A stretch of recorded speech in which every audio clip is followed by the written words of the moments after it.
요한 3서 1장 말씀입니다.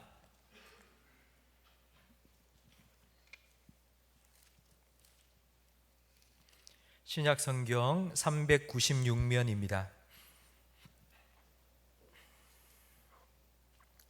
요한 3서 1장 2절, 우리 한 절 말씀이니 우리 다 한 목소리로 함께 읽겠습니다.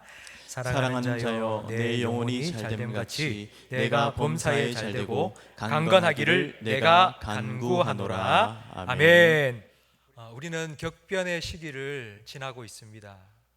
지금도 많은 변화를 우리가 겪고 있고요. 앞으로도 큰 변화가 일어날 것이라고 다들 말하고 있습니다. 의료 체계에도 변화가 일어날 것이라고 보건복지부에서 발표를 했는데요. 그 중에 하나가 병원 안에 감염병 구역과 비감염병 구역으로 완전히 나누어서 진료를 한다는 것입니다. 비감염병은 뇌졸중, 심근경색, 암과 같은 그런 병입니다. 개인의 생활 습관이나 가족적인 유전에 의해서 생기는 병인데요. 이와 반해서 감염병이 있습니다. 이 감염병은 우리가 전염병이라고 부르는 것인데, 흔한 감기도 전염이 되지 않습니까? 그리고 결핵, 요즘 전 세계에 유행하고 있는 코로나19와 같이 바이러스로 인해서 전염되는 병, 이걸 감염병이라고 말합니다. 비감염병, 암이나 뇌졸중이나 이런 병은요, 가족이나 개인의 그 영향이 한정되어 있습니다. 하지만 이 감염병은 한 도시, 한 나라 전체에 영향을 줍니다. 여러분이 많이 들으시는 말 중에 하나가 역학조사라는 것입니다. 쇼핑몰에 확진자 한 사람이 다녀갔습니다. 그러면 CCTV 다 틀어가지고 그 확진자와 함께 같은 공간, 같은 시간에 있었던 사람들을 다 조사합니다. 그리고 그 사람들도 다 검사를 받게 합니다. 이게 역학조사입니다. 왜 그렇게 하는 거 아니? 같은 장소, 같은 시간 함께 있다면 바이러스에 노출될 가능성이 많기 때문입니다. 그런데 검사를 해보면 어떤 사람은 멀쩡합니다. 양성입니다. 근데 어떤 사람은 음성, 감염이 되어서 어려움을 겪기도 합니다. 단지 운이 좋아서 괜찮나? 그게 아니고요. 괜찮은 사람은 바이러스가 들어왔다가요, 살짝 스쳐 지나간 것입니다. 그 사람들의 몸속에는 면역력이 강하기 때문입니다. 면역력, 이 전염병의 시대에 면역력이 상당히 중요합니다. 이 면역력은 싸워서 이기는 힘입니다. 이런저런 이유로 여러분이 며칠 잠을 못 자고 밥을 제대로 드시지 못하면 면역력이 떨어집니다. 면역력이 떨어지면 쉽게 질병이 찾아옵니다. 요즘 결핵에 걸린 젊은이들이 많아지고 있습니다. 결핵은 못 먹어서 생기는 후진국병입니다. 그런데 왜 젊은 사람들이 결핵에 걸릴까요? 다이어트 한다고 음식을 안 먹어요. 영양실조가 걸려요. 그리고 그것 때문에 결핵에 감염되는 경우가 많이 있다고 합니다. 이렇게 면역력이 약해지면 병균이나 바이러스가 몸속에 침투들어서 건강한 세포를 공격합니다. 그러면 건강한 세포가 정상적인 기능을 못합니다. 그걸 우리가 뭐라고 표현하는 거 아니? 아이고 이렇게 표현합니다. 아이고 머리야, 아이고 목이야, 아이고 팔다리야, 아이고 팔다리야. 그게 바이러스가 정상적인 세포를 공격하기 때문에 우리가 아프다고 표현하는 것입니다. 그런데 우리 육신에 뿐만 아니고요, 우리 영혼에도 바이러스가 침투합니다. 육신의 바이러스만큼이나 이 영혼의 바이러스가 아주 치명적이고 심각합니다. 우리 영혼에 들어와서 우리의 영혼이 정상적으로 생각하지 못하도록, 신앙생활을 하지 못하도록 마비시켜버리는 영혼의 바이러스. 그 영혼의 바이러스는 걱정, 염려, 불안, 공포, 그리고 게으름과 나태함, 죄의 유혹과 정욕, 바로 이런 것들이 영혼의 바이러스입니다. 중세시대에 지금처럼 철도나 고속버스 이런 게 없습니다. 그래서 도시와 도시 사이를 왔다 갔다 하는 역마차가 있었습니다. 하루는 역마차 마부가 역마차를 몰고 다른 도시로 막 달려가고 있는데 그 길 한복판에 검은 옷을 입은 사람 탁 서 있는 겁니다. 막 손을 들면서 나 좀 태워달라고. 그래서 그 사람을 태웠습니다. 어디로 가시냐고. 이 마차가 가는 그 도시로 간다. 당신 누구입니까? 물으니까 그 검옷을 입은 사람이 하는 말이 나는 흑사병입니다. 병이래요, 병. 그래서 마부가 깜짝 놀라서 빨리 당장 내리라고. 그러니 그 흑사병이 하는 말이, 당신이 나를 지금 이 자리에서 내리면 내가 천천히 걸어서 그 도시에 갈 겁니다. 그래서 그 도시의 1000명을 내 병으로 죽일 겁니다. 하지만 당신이 나를 태워주면 그 도시의 10명만 죽이겠습니다 라고 약속을 한 겁니다. 그 말을 들으니 마부가 그러면 내가 태워줄게요 하고는 그 도시까지 태워주었습니다. 그런데 며칠 후에 그 도시에 있는 사람 중에 1000명이 넘는 사람이 죽었습니다. 마부가 아니 이 흑사병 이거 거짓말을 시켰어? 10명만 죽인다고 해놓고는 왜 1000명을 죽여? 그리고는 흑사병을 찾아가 가지고는 막 따졌습니다. 10명만 죽인 다음에 왜 거짓말 했냐고. 그러니까 흑사병이 하는 말이, 나는 딱 10명밖에 안 죽였어. 그런데 나머지 990명은 흑사병이 돈다는 소문을 듣고 두려워서 지레 죽은 거라고. 육신의 바이러스만큼이나 영혼의 바이러스도 매우 치명적입니다. 지난 수요일 대구 여성가족재단에서 한 가지 설문조사 결과를 발표했습니다. 시민 1068명을 대상으로 지난 6월 8일부터 15일 동안 일주일 동안 어떤 설문조사를 했는가 하니, 코로나19를 거치면서 불안함과 우울증을 겪은 경험이 있는지 그 조사를 했습니다. 그런데 조사 결과가 어떤 줄 아세요? 대구 시민 10명 중에 7명이 불안함과 우울증 증상을 호소했습니다. 육신뿐만 아니라 영혼도 병들어가는 이 시대에 하나님께서는 오늘 본문 말씀을 통하여서 우리에게 정말 놀라운 축복의 말씀을 우리에게 주십니다. 여러분, 오늘 본문을 다시 한번 같이 읽어보겠습니다. 사랑하는 자여, 내 영혼이 잘됨 같이 내가 범사에 잘되고 강건하기를 내가 간구하노라. 아멘. 성도 여러분, 여러분 영혼이 잘되고 범사가 잘되기를 주님의 이름으로 축복합니다.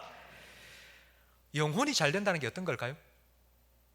영혼이 잘되면 범사도 잘됩니다. 근데 영혼이 잘된다는 게 어떤 걸까요? 영혼이 잘된다는 건 영혼의 기능이 잘 작동하고 있다는 의미입니다. 자동차는 여러 가지 기능을 가진 장치들이 모여서 자동차가 만들어집니다. 자동차를 달리게 하는 주행장치가 있습니다. 엔진 같은. 그리고 자동차를 서게 만드는 제동장치, 브레이크도 있고요. 그리고 안전벨트나 에어백과 같이 안전장치도 있습니다. 여러 장치가 함께 모여서 자동차를 만드는데, 그런데 이 중에 하나라도 문제가 생기면 그 자동차는 매우 위험해집니다. 마찬가지입니다. 우리 인간에게도 여러 가지 기능이 있습니다. 먹고 자고 걷고 보고 하는 우리 육체의 기능, 신체적인 기능이 있습니다. 그리고 사람들과 관계를 맺으며 살아가는 사회적인 기능도 있습니다. 그리고 또 한 가지, 하나님과 관계를 맺고 교제하는 영적인 기능도 있습니다. 영혼, 이 영혼은요 바로 이 영적인 기능을 하는 부분입니다. 영혼이 정상적인 작동을 하고 있는가? 영혼이 좀 잘 되고 있는가? 여러분, 이걸 점검해 보셔야 합니다. 병을 치료하는 데 있어서 가장 중요한 것 중에 하나는요 바로 조기 발견입니다. 빨리 발견해서 빨리 조치를 취하면 어떤 병이든지 잘 치료받을 수 있습니다. 그런데 늦으면요, 늦으면 병원에 가면 이렇게 말합니다. 아이고, 너무 늦게 오셨네요. 이미 다 퍼져서 손 쓸 수 없습니다. 그렇게 되면 안 되지 않습니까? 그래서 우리 영혼에 바이러스가 침투해 들어와 이상 증상이 나타나면 우리는 즉각 그 증상을 발견하고 조치를 취해야 됩니다. 그렇다면 영혼의 이상 증상은 어떤 것일까요? 제가 3가지를 여러분에게 말씀드리겠습니다. 저는 수영을 잘 못합니다. 잘 못하는 게 아니라 아예 못합니다. 가족과 함께 한 20년 전 울릉도에 간 적이 있습니다. 울릉도에서 튜브 큰 걸 하나 띄워놓고 제가 거기에서 저멍저멍 놀고 있었습니다. 한참 놀고 있는데 제 아내 목소리가 들리는데요, 까마득하게 먼 거리에서 여보 돌아와요, 너무 멀리 갔어요, 그러는 겁니다. 제가 저멍저멍하고 있다가 아내 목소리가 들려서 돌아보니까 글쎄 바닷물에 밀려서 해변으로부터 정말 엄청나게 멀리 떨려온 거예요. 그때 제가 느낀 감정이, 이거 죽겠구나, 이거 진짜 이러다가 죽겠구나라는 느낌이 확 들더라고요. 여러분, 하나님과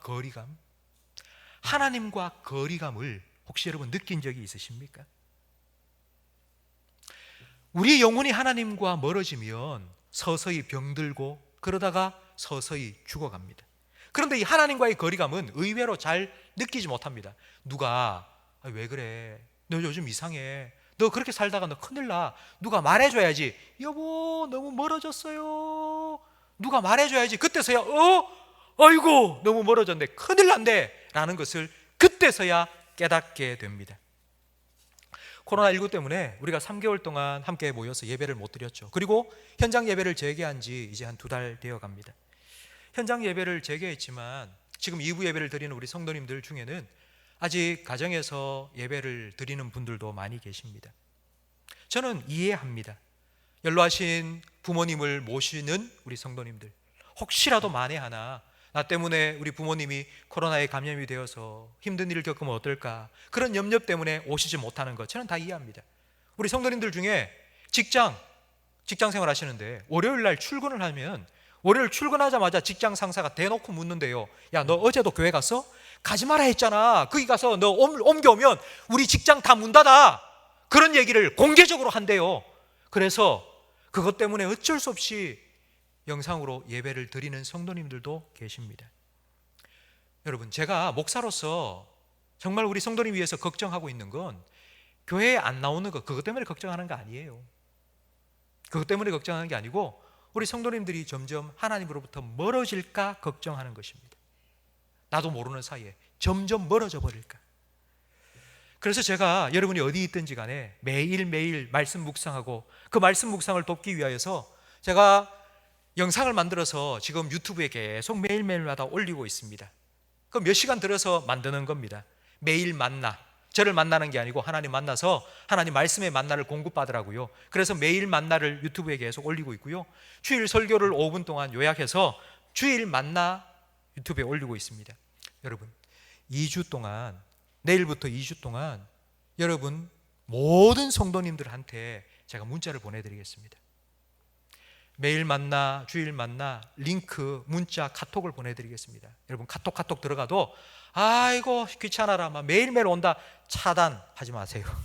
수신 거부하지 마세요. 그러면 제가 더 사랑해드리겠습니다. 하지 마시고 여러분 2주 동안 여러분 습관이 되도록 제가 도와드리기 위해서 그렇게 하는 거니까 짜증내지 마시고 여러분 들어가서 5분만 시간 내셔서 말씀 묵상하는 것 함께 참여해 주시기 바랍니다. 여러분 스스로 한번 뒤돌아보십시오. 여러분 스스로 하나님과 얼마나 내가 가까이 있나, 아니면 하나님과 내가 얼마나 멀어져 있는가 확인해 보십시오. 여러분 눈 뜨면 제일 먼저 스마트폰 보시죠. 오늘 날씨가 어떤지, 오늘 내가 옷을 뭐 입고 나가야 될지, 오늘 우산을 가지고 갈지 말아야 될지 날씨 확인하잖아요. 예, 날씨 확인하세요. 그 다음 여러분 하나님과의 거리도 확인하세요. 주식 투자하시는 분 주식 시세 정말 민감합니다. 매일매일 순간순간마다 주식 확인합니다. 그거 하세요. 하시고 난 다음에 하나님하고 나하고 관계도 확인해 보세요. 하나님과 거리가 여러분 점점 더 가까워지기를, 그런 기쁨을 누리시기를 주님 이름으로 축원합니다. 두 번째, 하나님하고 거리가 멀어지면 자연스럽게 따라오는 게 있습니다. 그게 바로 불안감입니다. 불안이라는 것이 다 나쁜 건 아닙니다. 시험이 내일 모레입니다. 그래서 불안합니다. 그래서 공부합니다. 공부를 하니까 성적이 올라갑니다. 좋은 불안이죠. 건강검진을 했습니다. 혈압이 높답니다. 그래서 불안합니다. 혹시 혈압 때문에 내가 뭔 일이 생기지 않을까.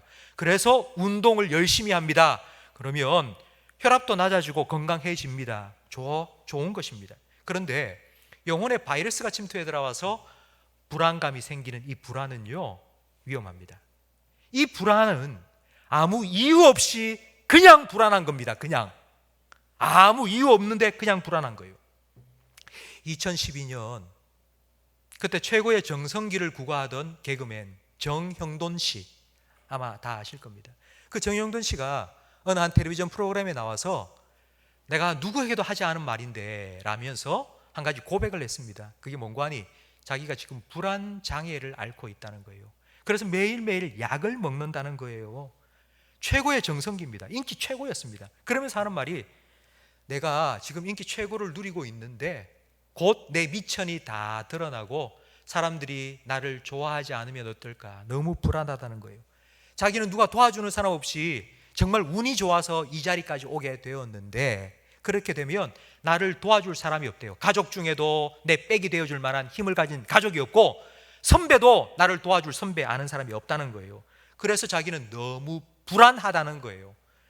그 방송에서 불안장애 있다고 고백하고 난 이후 이 정영돈 씨는 모든 방송에서 하차했습니다. 여러분, 불안하십니까? 아니면 평안하십니까? 하나님께서 하나님 백성에게 주시는 복 중에 하나가 바로 평안입니다. 하나님은 우리에게 평안을 주시는 분이십니다. 부활하신 예수님께서 두려워 떨고 있는 제자들에게 찾아오셔서 제일 처음 첫 마디로 하신 게 평안할지어다, 평안이 있을지어다 입니다. 아이를 데리고 놀이터에 놀러를 갔는데요, 근데 아이가 친구들하고 막 흙장난하고 장난감 가지고 막 놀다가요, 아이가 수시로 고개를 들고는 두리번 거립니다. 왜 그럴까요? 누구를 찾는 걸까요? 아빠가 있는지 확인하고, 아빠가 있으면, 그 자리에 있으면 또 놀아요. 한참 놀다가도 또 고개를 들고는 또 쳐다보는 거예요. 안 보이잖아요? 안 보이면 불안한 거예요. 불안하면 못 놀아요. 더 이상 못 놀아요.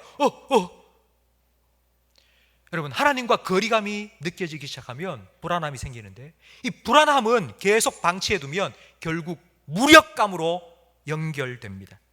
무력감이라는 게 무언가 하면 아무것도 할 수가 없어요. 아무것도 할 수가 없어요. 그냥 무기력한 상태예요.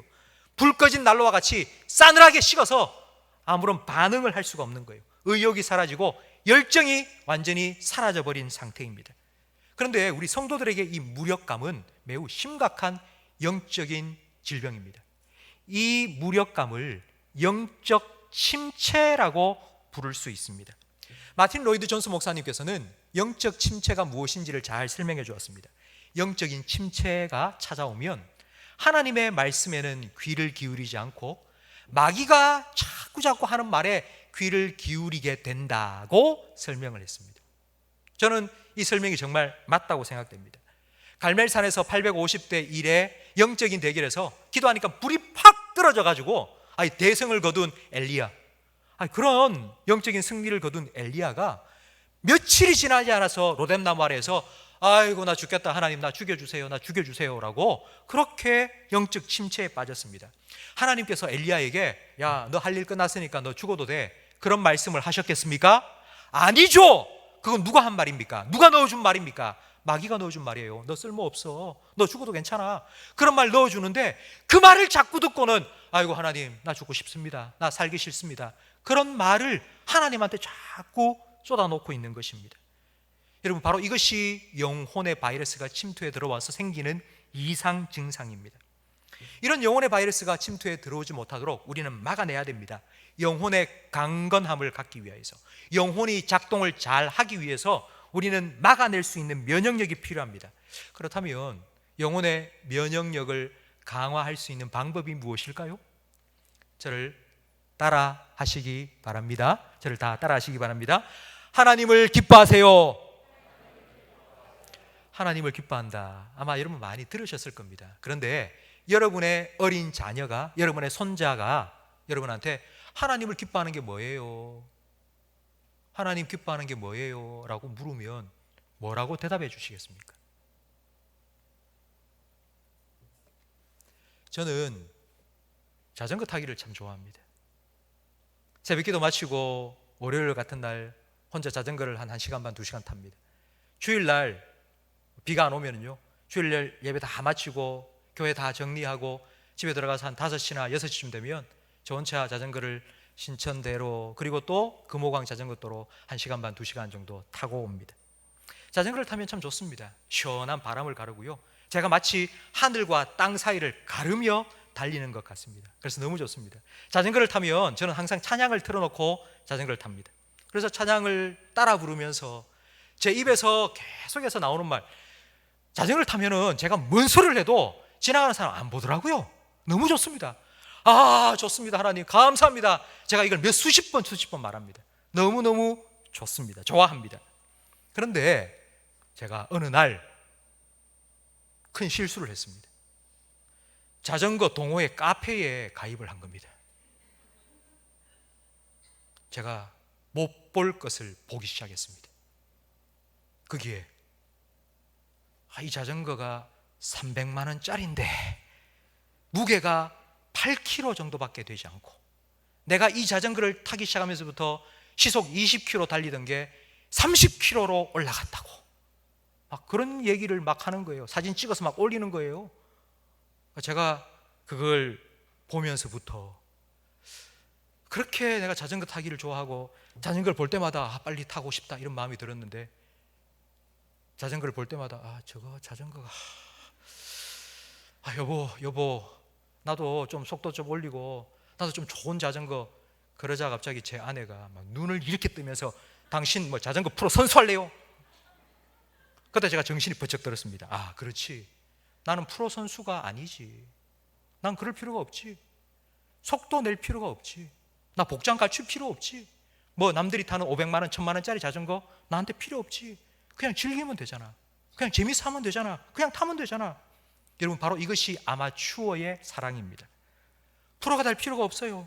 속도, 기록 뭐 이런 거 신경 쓸 필요 없어요. 그냥 좋아서 하면 되는 거예요. 그게 아마추어예요. 여러분, 아마추어 사랑, 하나님을 그렇게 기뻐한다는 것, 그게 바로 주님께서 말씀하신 어린아이와 같은 신앙을 갖는 것입니다. 뭐 정말 세련되게 화려하게 그렇게 신앙생활 하는 게 아니고요, 어색하더라도, 좀 미숙하더라도요, 좀 보잘것없더라고, 그래도 그냥 주님과 함께 있는 게 너무 좋은 거예요. 그렇게 주님을 기뻐하고 사랑하는 거예요. 근데 프로 선수가 되면 어때는 줄 아세요? 마냥 좋아서 할 수가 없습니다. 왜? 기록을 내야 되니까, 사람들의 인기를 얻어야 되니까, 등수에 들어야 되니까, 그래야지 프로 선수로서 돈을 받을 수 있으니까요. 성도 여러분, 하나님을 기뻐한다는 게 어떤 것인지 이해가 되십니까? 그냥 하나님이 좋은 거예요. 하나님과 함께 있는 게 좋은 거예요. 다른 사람 비교할 필요가 없습니다. 저 사람은 큐티를 해서 큐티를 저렇게 적용을 잘하네. 저 사람은 기도를 저렇게 유창하게 잘하네. 여러분, 그게 무슨 소용이 있습니까? 나하고 하나님과 나 단 둘만 있으면 되는데요. 그냥 하나님 말씀 앞에 머물러 있고, 하나님 앞에 내가 버벅거려도 하나님 내 마음 아시지요? 내 마음 아시지요?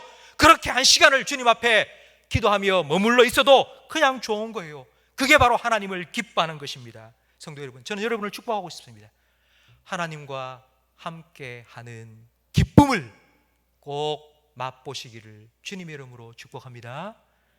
여러분, 다음 한 주간, 월요일부터 토요일까지 다음 한 주간 여러분 살아가시면서 하나님과 함께하는 기쁨이 어떤 것인지를 꼭 한 번이라도 맛보시기를 주님의 이름으로 축복합니다. 어느 떡볶이집 앞을 지나갔는데요, 그 떡볶이집 앞에 이 현수막이 딱 붙어 있어요. 무슨 현수막인 거 아니? 그 내용이 이런 거예요. 들어보세요.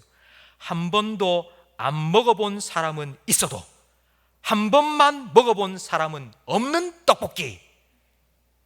이게 무슨 말입니까? 한 번도 안 먹어본 사람이 있대요. 안 사 먹었으니까. 근데 한 번 사 먹잖아요. 그러면 그 집 떡볶이를 맛을 잊을 수가 없어서 계속 사 먹는다는 거예요. 한 번만 먹어본 사람은 없다는 거예요. 성도 여러분, 침산제일교회 성도 여러분, 제가 장담합니다. 하나님과 함께하는 기쁨을 맛보시잖아요. 그러면 그 기쁨이 여러분의 심령을 가득 채울 것입니다. 한 번만 맛본 사람은 없을 것입니다. 두 번째, 저를 한번 따라 하시기 바랍니다. 하나님께 기도하세요. 제가 앞에서 놀이터에서 노는 아이 이야기를 해드렸죠? 아이가 계속 고개를 쳐들고 또 두리번 살핍니다. 그리고 아빠하고 눈이 딱 마주치잖아요? 그러면 또 놉니다. 우리도 이렇게 해야 됩니다. 여러분, 가정에서, 직장에서 열심히 살다가요, 좀 살펴보세요. 하나님하고 시선 좀 맞추세요. 그러면 불안이 사라집니다. 우리 마음에 평안을 주십니다. 하나님께서는 우리에게 이렇게 약속하셨습니다. 아무것도 염려하지 말고 모든 걸 기도로 하나님께 아뢰라고. 그리하면 하나님의 평강이 그리스도 예수 안에서 너희 마음과 생각을 지켜줄 거라고요. 기도가 우리 영혼의 면역력입니다.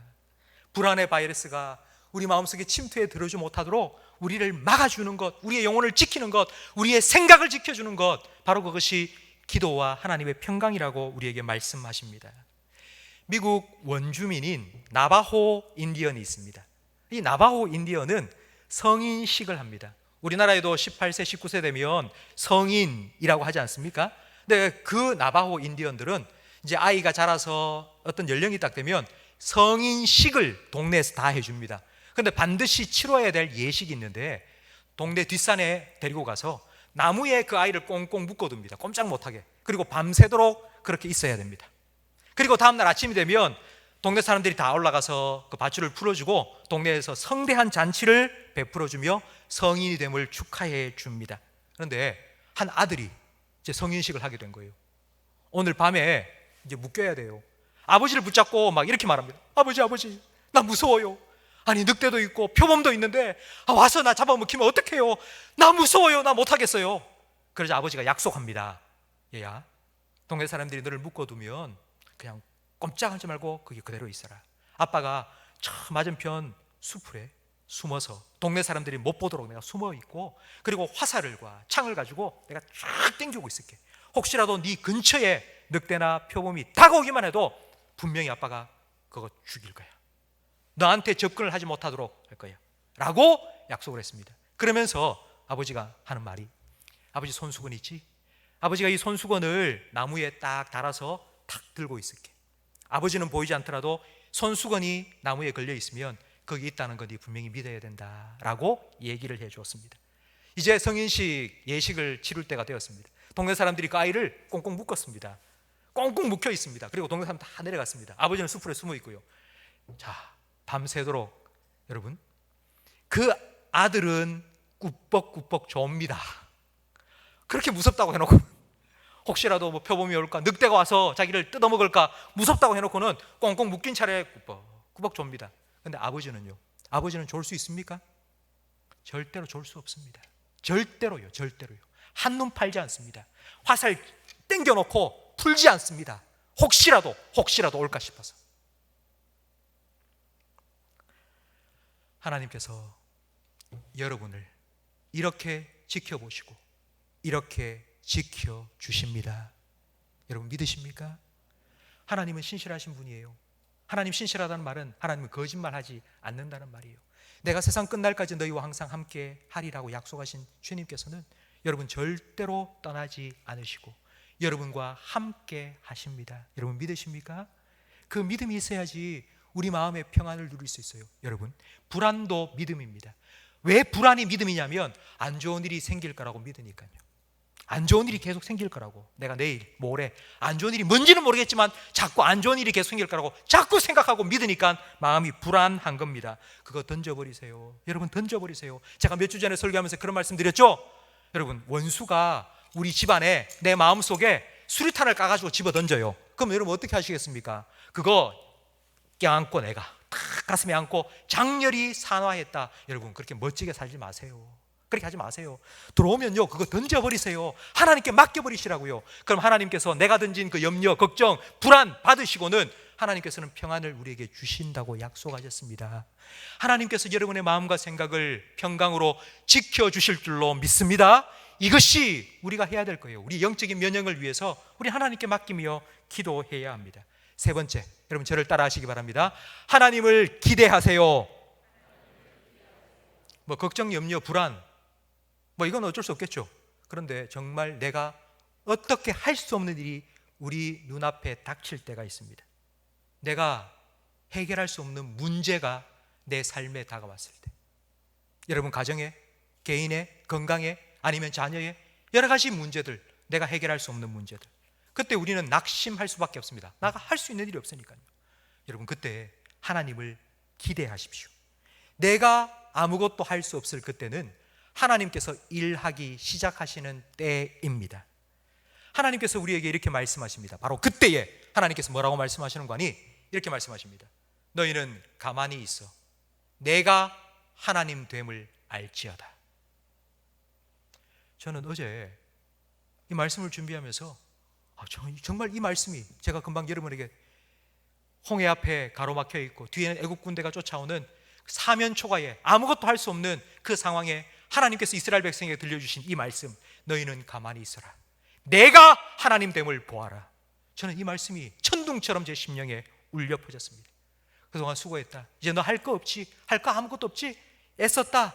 이제 가만히 있어라. 이제 내가 할게. 내가 일할게. 내가 시작할게. 내가 너의 하나님이 되어줄게. 성도 여러분, 이런 하나님을 여러분 삶에 기대하시며 그 하나님을 만나 살아가시기를 주님의 이름으로 축복합니다. 히브리서 11장 11절 말씀을 함께 읽어보겠습니다. 믿음으로 사라 자신도 나이가 많아 단산하였으나 잉태할 수 있는 힘을 얻었으니 이는 약속하신 이를 미쁘신 줄 알았습니다. 아멘.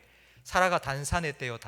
단산했다. 이 말은 태가 끊어졌다는 말이에요. 끝났단 말이에요. 끝장났단 말이에요. 그런데 하나님을 믿으니 하나님께서 그에게 태를 열어주시고 생명을 주셨다고요. 여러분, 하나님은 이런 분이십니다. 이런 하나님을 기대하십시오. 여러분, 불임의 사라가 만국의 어미가 될 수 있도록 역사하신 하나님, 비웃음을 감사의 찬양으로 바꾸신 그 하나님께서 여러분의 하나님 되심을 믿으시기 바랍니다. 그 하나님을 기대하세요. 그 하나님을 기대하세요. 여러분, 우리의 문제는 하나님께서 우리의 삶에 찾아 들어오시기 위해서 여는 문이에요. 문!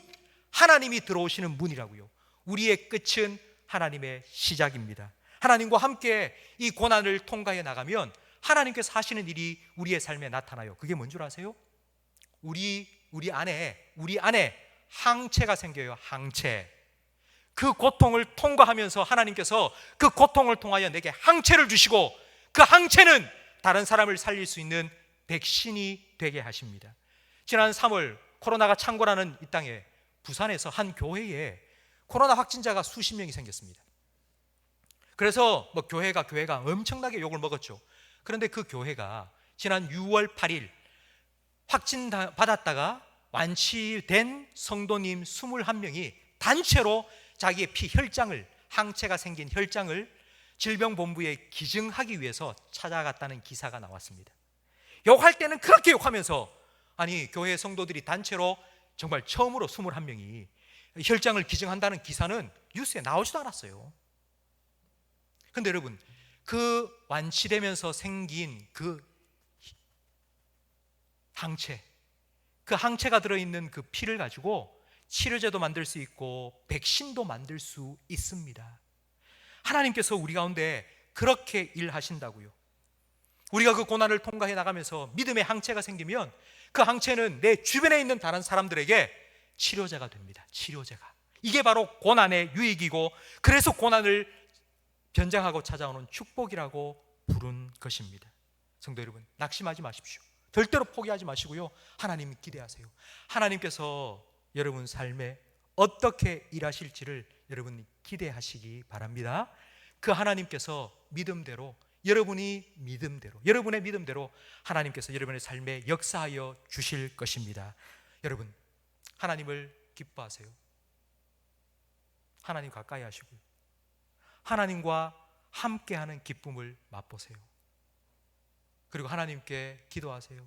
하나님께 다 던져버리세요. 하나님께 맡겨버리세요. 여러분, 그거 껴안고 고생하지 마시고 하나님께 맡겨버리세요. 하나님께서 평안을 주실 것입니다. 그리고 하나님을 기대하세요. 우리가 겪고 있는 이 고통, 이 아픔, 하나님께서 이것을 통해서 우리 안에 믿음의 항체를 형성시켜 주실 것이고요, 그 항체를 통하여서 다른 사람을 치료할 수 있는 백신도 하나님께서 만들어 주실 것입니다. 이 하나님을 기대하시면서 여러분, 이 하나님 안에서 여러분의 영혼이 강건하게 되기를 주님의 이름으로 축원합니다. 성도 여러분, 오늘 본문 말씀에 보면 영혼이 잘 돼야지 범사가 잘 된다고 순서를 말씀하고 있습니다. 영혼이 잘못된 사람이 잘 되면 그건 복이 아니라 독입니다.